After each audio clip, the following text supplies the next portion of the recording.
The idea was a jolt of electricity. It was risky, a deviation, but it was brilliant. And not a seal, my name etched above it. A silent scream in the empty factory office. I heard Kavita's voice, a ghost in the quiet. What have you done, Rakesh? And I knew, truly knew, the answer. Every beautiful lie had led me here. But to understand the end, you first had to see the beginning, and the beginning always tasted of whiskey and the promise of something new. Sharda Exports wasn't a business. It was a lung. It breathed the hot, damp Mumbai air, thick with the smell of machine oil and cotton dust. Its rhythm was the thunder of 100 sewing machines, a sound that had been the soundtrack to my entire life. My father built it. Now, it was my burden to save it. The for military uniforms was more than a contract. It was a lifeline. It was respect. It was the only way I could look my daughter Mira in the eye and tell her the family name meant something. The pressure mounted with every passing day. The specifications were exacting. The competition vicious. I walked Sharda floor. The deafening noise a welcome distraction from the roar of failure in my head. Ashok Mehra, my production manager, a man whose loyalty was stitched into the very fabric of the company, followed me with a clipboard and a worried frown. The sample batch is good, Rakesh, he said, shouting over the din, but the margins are razorite. One mistake, one delay. He didn't need to finish. I felt it in my bones. There will be no mistakes. Ashok, there can't be. That night home felt like a different kind of factory. The air was quiet, but the machinery of expectation was running at full tilt. Kavita watched me push food around my plate. You're not here, she said, her voice soft but sharp. You're at Sharda, even at this table. This tender Kavita, it's everything.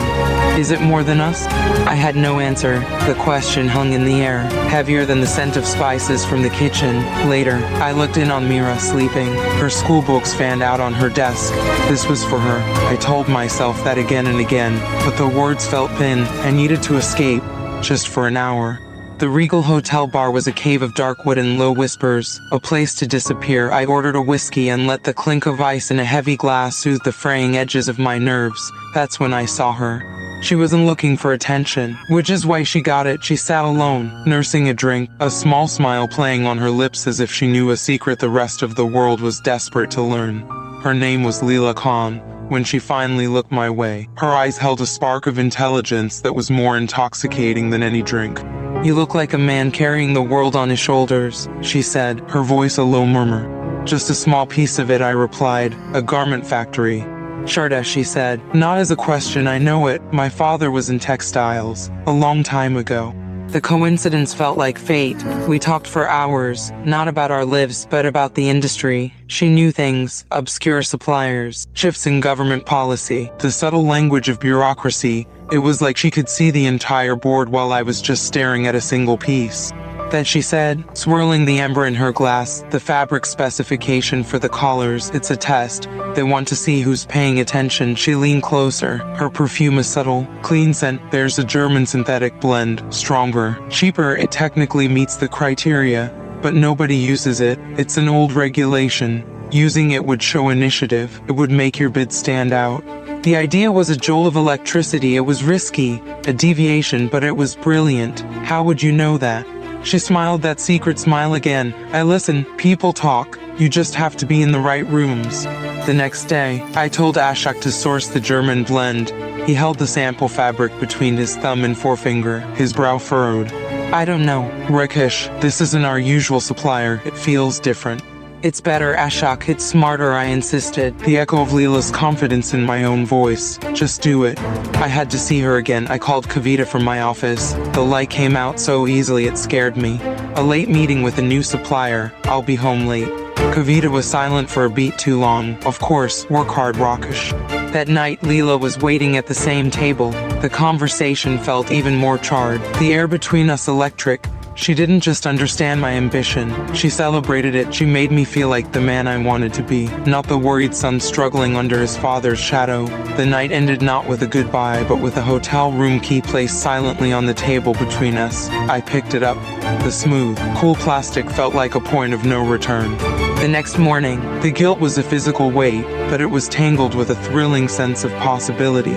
Weeks blurred into a dizzying pattern, days of frantic work at Charta, driven by my secret weapon, nights of hushed conversations with Leela at the Regal, stealing moments that felt more real than my actual life. I was a man living a double life, and both of them were succeeding. Then the news came, a phone call from a government official. Congratulations, Mr. Sharma, Charta has been awarded the... I felt a surge of pure, unadulterated triumph. I had done it. I had saved the company. I had secured our future. My first call was to Ashok, who let out a whoop of joy. My second was to Kavita, who sounded genuinely happy for me, a warmth in her voice I hadn't heard in months. My third call, the one I made from the privacy of my car, went to a number that was no longer in service. A small cold knot formed in my stomach. I drove to the Regal. The concierge was polite but firm. Leela Khan, I'm sorry, sir, we have no guest registered by that name, not now, not in the past month.